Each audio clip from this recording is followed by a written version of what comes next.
Kristin Ravel. I'm in the English department. I go by the pronouns she, they. And my background, it's a little kind of jack of all trades, I suppose. On one hand, I've got my MFA in creative writing.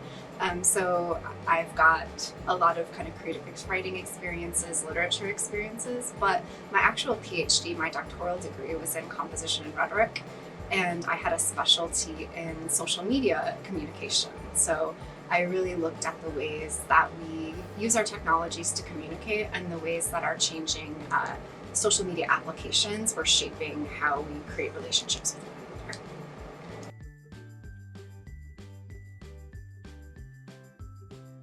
Oh geez, that's a really hard question. So I hate asking to do two. I think that's cheating, but I'm gonna do it. I'm gonna cheat. One of my favorite classes is definitely the Rep 101 class, which students would probably be shocked by, because I think a lot of them walk into that class not thinking it's going to be like a lot of the writing classes they've taken in the past. And I really like that class in particular because I get all these students who come, most of them out of high school, into Rep 101, and it's one of their first experiences going through the writing process and being able to develop a little bit more confidence in their writing and how they communicate.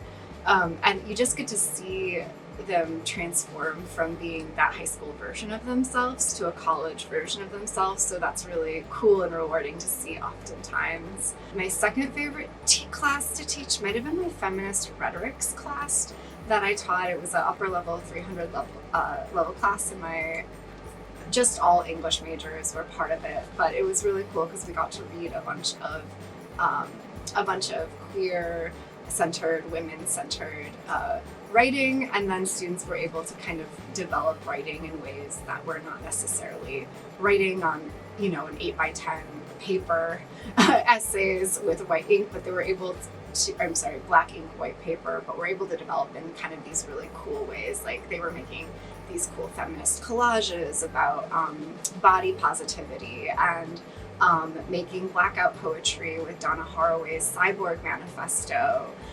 So I really enjoyed teaching that class because it kind of got students thinking about how feminist theory could push the boundaries of what writing is and how we creatively work with language.